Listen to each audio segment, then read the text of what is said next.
Hey there folks, it's Richard of DoomedMovieThon.com, back with another episode of My Horror Shelfie. My Horror Shelfie is a series where I talk about every single horror movie on my horror movie shelves from A to Z. Last time we got halfway through the letter M, and now it is time to get more than halfway through and finish the letter M, because, dudes, no M's, please. But before that, it's time to pick movies. Pick some movies from the shelves.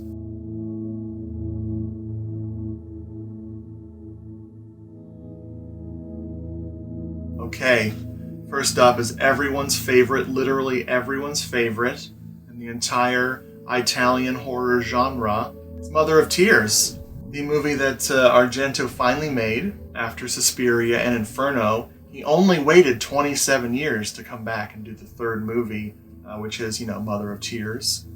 And unanimously, everyone is a fan. I see the flaws in this, but I actually really love this movie. It has one of the most annoying jump scares ever that makes me sad. But other than that, I think for when this was made, it turned out better than it had any right to be. A movie that is scarifying called Mulholland Drive. Shout out to my pal Simon. I know that he is a big fan of anything David Lynch and a big fan of Mulholland Drive, which I really enjoy this movie. It's just light and fluffy fun.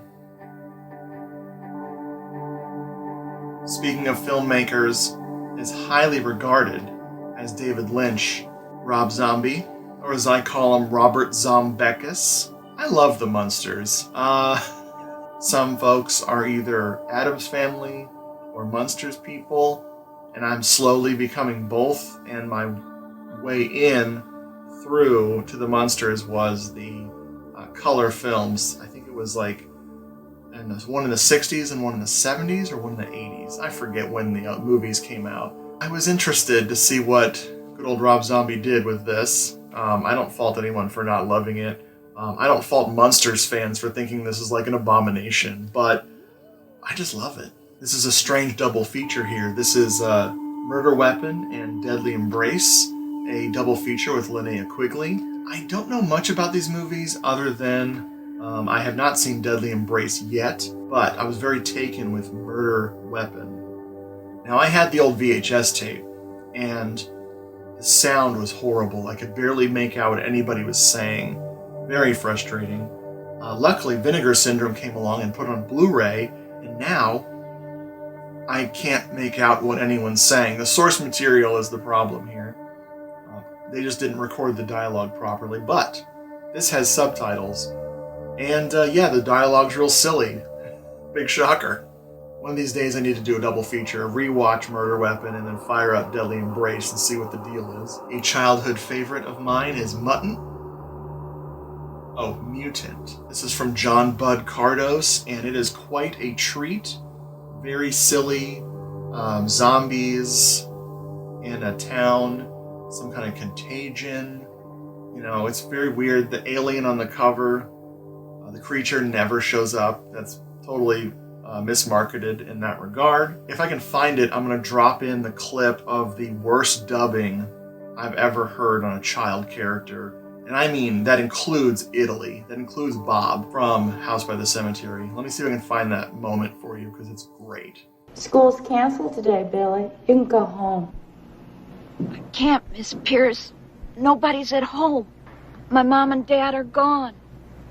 They've left me for good. Aww. Yeah, I saw this as a kid and absolutely loved it. Glad it holds up for me in this future time. Recommended. My Best Friend is a Vampire. I absolutely adore this movie. My wife and I watch this every year around Halloween time. It is just awesome. Fun, 80s crap. And now we have the frickin' Blu-ray of it. This has one of my favorite moments in a movie. The kid in the movie, he's really into music, so he jumps in his car and turns on the radio, and this happens. Yeah, if you're looking for some light, fun, very mild horror for comedy's sake, give this a watch. It's My Bloggy Valentine. I don't know what to say about this one other than it is a classic.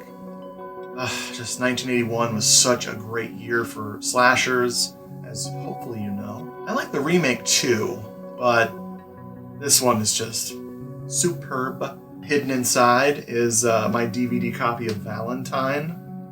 I was hoping that when the Blu-ray of that came out, they would have magically found all the stuff they censored from it, because the MPAA crashed down on that movie like hellfire, and a bunch of stuff got censored. I heard the Blu-ray does not have anything of those gore scenes, so I'm keeping my DVD. My boyfriend's back. Apparently this isn't about his back. This is about him returning.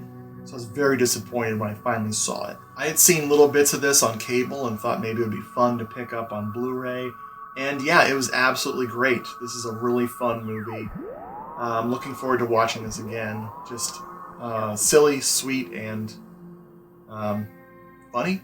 I don't use the word underrated very often because people hate that apparently. So this is underrated. This is Wes Craven's My Soul to Take. Does it have some story problems? Yes. Is it a little too generic?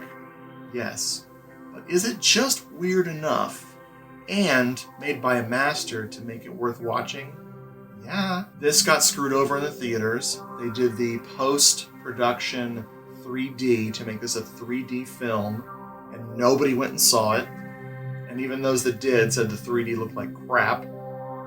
I didn't see this until it was on home video and I rented it. It was like, wait, Wes Craven made that? Huh? And I just fell in love with it. This is something special, even with its issues. Recommended if you've never seen it before. Last film from the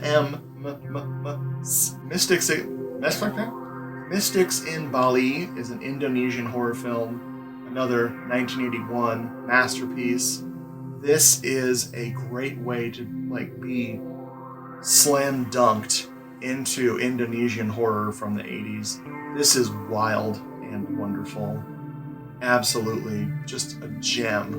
And unlike anything you've ever seen before, if you haven't already delved into Indonesian horror, then this would be the perfect starting point because it's craziness. All right, we finished the letter M and we finish a letter on this series. We have to do something important, which is a box set special. Once again, I'm coming at you with a homemade box set. We love these things around here. If you don't make your own homemade box sets, are you even living? So this is Halloween movies with some nice kooky Halloween art from an old postcard on the front here. And packed inside this thing is a whole mess of frickin' movies. Yeah. What was I gonna say there? I don't know. First up, we got Haunted Ween, which is one of my least favorite Halloween slashers. I like it, but the annoying sorority guys, I guess that would be fraternity. The annoying fraternity guys are a little too annoying, but, you know, it's solid. Trick or Treat is in here, which just got a Blu-ray, finally. The Midnight Hour, hello, my favorite freaking Halloween horror movie ever, has no Blu-ray. Help us out here, people. Primal Rage. Primal Rage is awesome Italian horror with the Halloween sequence, big Halloween party sequence. The Fear, Resurrection. The Fear is about the wooden guy who comes to life, and this is the Halloween one. Really bad, but fun in a why am I watching this kind of a way. Creep Tales.